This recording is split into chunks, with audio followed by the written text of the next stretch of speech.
PMS ನ್ಯೂಸ್ಗೆ ಸ್ವಾಗತ. ನಾನು ನಜೀರ್ ಚೌರ್ಗಸ್ತಿ. ಹಿರಿಯರು ಭಾಜಪ ನಾಯಕರಾದಂಥ ಮಲ್ಲಪ್ಪನ ಸರ್ಶೆಟ್ಟಿ ಅವರೇ, ಪುರಸಭೆಯ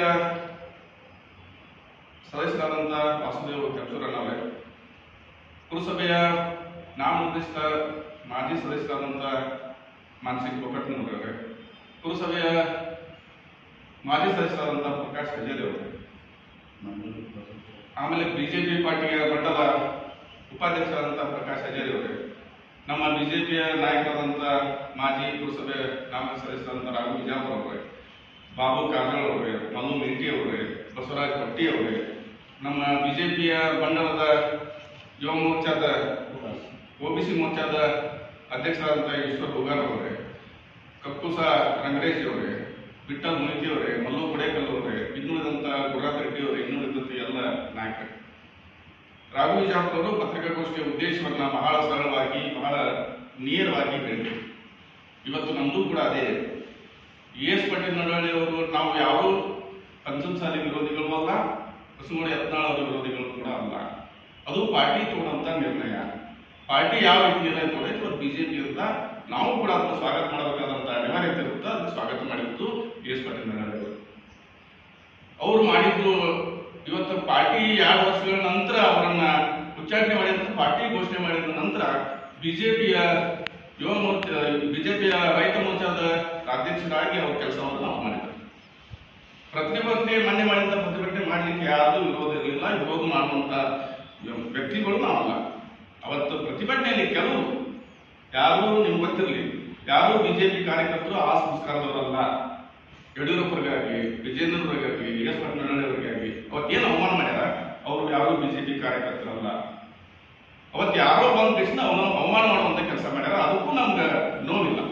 ಅದಕ್ಕೆ ES ಪಾಟೀಲ್ ಅವರು ಏನ್ ಮಾಡ್ಯಾರ, ಉದ್ಯಾನ ನಕ್ಷತ್ರಕ್ಕೆ ಏನ್ ಮಾಡ್ಯಾರ ಅಂತ ಹೇಳಿ ಪ್ರತಿ ಗಲ್ಲಿಗೆ ಹೋಗಿ ಕೇಳಿದ್ರೆ ಗಾಡಿಗಳು ಇರ್ತಾವ, ಜನಗಳು ಇರ್ತಾವ, ರಸ್ತೆಗಳು ಇರ್ತಾವ, ಲೈಟ್ಗಳು ಇರ್ತಾವ, ಗುಡಿ ಗುಂಡಾರಗಳು ಇರ್ತಾವ, ಆದಂತ ಮೂರ್ತಿಗಳು ಕೂಡ ಇರ್ತಾವ. ಸುಮಾರು ಸ್ವತಂತ್ರ ಸಿಕ್ಕು 70-75 ವರ್ಷ ಆದರೂ ಕೂಡ ಮಹಾನ್ ವ್ಯಕ್ತಿಗಳ ಈ ಇಡೀ ಮುದ್ಯಾಳ ನಕ್ಷತ್ರಗಳ ಮಹಾನ್ ವ್ಯಕ್ತಿಗಳ ಸರ್ಕಲ್ಗಳು ಇರಲಿಲ್ಲ, ಮಹಾನ್ ವ್ಯಕ್ತಿಗಳ ಮೂರ್ತಿಗಳಿರಲಿಲ್ಲ. ಒಂದಿಷ್ಟು ಮಾಡಿರ್ಬೋದು, ಒಂದಿಷ್ಟು ಮಾಡಿರ್ಲಿಕ್ಕಿಲ್ಲ. ಅಂತದ್ರೊಳಗೆ ಬಸವಣ್ಣ, ಅಂಬೇಡ್ಕರ್, ವೀರೇಶ್ವರ ಶರಣರು, ಬಸ್ ಸ್ಟ್ಯಾಂಡ್, ರಸ್ತೆಗಳು, ಲೈಟ್ಗಳು 75 ವರ್ಷದೊಳಗೆ ಯಾರೇನು ಮಾಡಿದ್ರಲ್ಲ ಅಷ್ಟು ಕೇವಲ 5 ವರ್ಷದಲ್ಲಿ ಯಾರಾದ್ರೂ ಮಾಡಿದ್ರ ಅದು ಸನ್ಮಾನ್ಯ ಶ್ರೀ ಬಿಜೆಪಿಯ ES ಪಾಟೀಲ್ ನಡವಳ್ಳಿ ಸಾಹೇಬರು. ನಡವಳ್ಳಿ ಸಾಹೇಬ್ ಮಾಡಿಲ್ಲ, ಬಿಜೆಪಿಯ ನಡವಳ್ಳಿ ಸಾಹೇಬರು, ಬಿಜೆಪಿ ಸರ್ಕಾರದಾಗಿದ್ದ ನಡವಳ್ಳಿ ಸಾಹೇಬ್ ಇದ್ದಲ್ಲ ಅವ್ರು ಮಾಡಿದಂತ ಕಾರ್ಯಚಟುವಟಿಕೆ, ಅವತ್ತು ಅವರಿಗೆ ಮಾಡಿದಂತ ಅವಮಾನ ನಮಗೆ ಬಹಳ ಖೇದ ಅನಿಸಿತ್ತು. ಅದಕ್ಕೆ ನಾವು ಭಾರತೀಯ ಜನತಾ ಪಾರ್ಟಿ ವತಿಯಿಂದ ನಾವೆಲ್ಲರೂ ಕೂಡಿ ಅದನ್ನ ಖಂಡಿಸ್ತೇವೆ ಹೊರತು ನಾವು ಯಾವುದೇ ರೀತಿ ಯಾರ ಮೇಲೂ ದ್ವೇಷ ರಾಜಕಾರಣ ಮಾಡುವಂತವ್ರು ನಾವ್ಯಾರೋ ಅಲ್ಲ. ಮುಂದೂ ಮಾಡಲ್ಲ. ಯಾಕಂದ್ರೆ ಅವ್ರು ಮಾಡಿದ್ರು ನಮ್ಮ ಕಾರ್ಯಕರ್ತರು ಇರ್ಬೋದು, ನಮ್ಮ ಅವರು ಕೂಡ ಆ ಸಮಾಜರು ಕೂಡ ನಮ್ಮ ಬಿಜೆಪಿಯ ಕಾರ್ಯಕರ್ತರೆ. ಅವ್ರಿಗೆ ನೋವಾಗಿದ್ದಕ್ಕೆ ಪ್ರತಿಭಟನೆ ಮಾಡಬೇಕು. ಅದನ್ನು ಅವ್ರು ನಮ್ಮವರೆಲ್ಲರೂ ಪ್ರತಿಭಟನೆ ಮಾಡ್ಯಾರ. ಅದ್ರ ಒಂದಿಷ್ಟು ಮಂದಿ ಒಳ ಹೋಗ್ಕೊಂಡಿದ್ರು, ಅವರಂತ ಕೆಲಸ ಮಾಡ್ಯಾರ. ಅದ್ರ ಬಗ್ಗೆ ಕೇಳಿಲ್ಲ, ಅದನ್ನ ಖಂಡನೆ ಐತಿ. ಅದಕ್ಕೋಸ್ಕರ ನಾವೇನ್ ಮಾಡಕತ್ತೀವಿ ಅಂದ್ರೆ ಸೋಮವಾರ ದಿವಸ ಈಗೇನು ನಮ್ಮ ಸಾಯಂಕಾಲ 4 ಗಂಟೆಗೆ ಸೋಮವಾರ ದಿವಸ ನಾವು ಸಾಯಂಕಾಲ 4 ಗಂಟೆಗೆ ಅವ್ರೇನು ಅವಮಾನ ಮಾಡ್ಯಾರ, ಅವಮಾನವನ್ನ ಬಿಜೆಪಿ ಕಾರ್ಯಕರ್ತರೆಲ್ಲರೂ ಕೂಡಿ ಆ ಫೋಟೋಗಳಿಗೆ, ಅಂದ್ರೆ ಯಡಿಯೂರಪ್ಪನ ಸಾಹೇಬರಿಗೆ, ವಿಜೇಂದ್ರ ಸಾಹೇಬರ ಫೋಟೋಗಳಿಗೆ, ನಡವಳ್ಳಿ ಸಾಹೇಬರ ಫೋಟೋಗಳಿಗೆ ಶಿಲಾಭಿಷೇಕ ಮಾಡುವ ಮುಖಾಂತರ ಮತ್ತೊಮ್ಮೆ ಅವರು ನಮ್ಮ ನಾಯಕರು, ಅವ್ರಿಗೆ ಈ ರೀತಿ ಮತ್ತೊಮ್ಮೆ ಯಾರು ಮಾಡಬಾರದು. ಅವ್ರಿಗೆ ಎಷ್ಟೇ ಅಲ್ಲ, ಮತ್ತೊಬ್ಬ ಯಾವ ನಾಯಕರು ಆ ರೀತಿ ಮಾಡಿದ್ರೆ ಅದು ತಪ್ಪೇ. ರಾಜಕಾರಣವನ್ನ ಯಾಕೆ ಮಾಡೋದಂದ್ರೆ ಪ್ರತಿಭಟನೆ ಮಾಡೋದು ಹಾಕು, ಪ್ರತಿಭಟನೆ ಮಾಡಕ್ಕೆ ಯಾರು ಬೇಡನಲ್ಲ.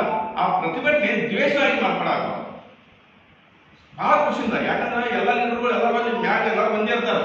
ನಾವು ಇಲ್ಲಿ ಗ್ರಾಮೀಣ ಮಟ್ಟದಲ್ಲಿ ನಾವೆಲ್ಲರೂ ಕೂಡಿ ಎಲ್ಲರೂ ದಿವಸ ಮುಖ ನೋಡ್ಬೇಕು. ನಾವು ದಿವಸ ಮುಖ ನೋಡುವಂತ ಸಂದರ್ಭದಲ್ಲಿ ಯಾರು ದೇಶ ರಾಜಕಾರಣ ಮಾಡುವಂತ ಮತ್ತು ಯಾರೋ ಇಂಥ ಕೆಟ್ಟ ಕೆಲಸಕ್ಕೆ ಇನ್ನು ಮುಂದಾಗಿ ಹೋಗಬಾರ್ದು. ಬಿಜೆಪಿಯನ್ನ ಮತ್ತೊಮ್ಮೆ ಕಟ್ಟಿ ಮತ್ತೊಮ್ಮೆ ಬಿಜೆಪಿಯ ಅಧಿಕಾರಕ್ಕೆ ತರೋರು, ಕಾಂಗ್ರೆಸ್ ಹೋರಾಟದ ಬಗ್ಗೆ ಹೋರಾಟವನ್ನು ಮಾಡೋದು, ಮತ್ತೊಮ್ಮೆ ಬಿಜೆಪಿ ಕಾರ್ಯಕರ್ತರು ಎಲ್ಲರೂ ಒಂದಾಗಿ ಮುಂದಿನ ದಿವಸಗಳಲ್ಲಿ ಹೋಗೋಣ ಸಂದರ್ಭ ಹೇಳಿ ನಾನು 2 ಮಾತುಗಳನ್ನು ಮುಗಿಸ್ತೇನೆ. ಮುಂದೆ ವಾಸುದೇವ್ ಅವರು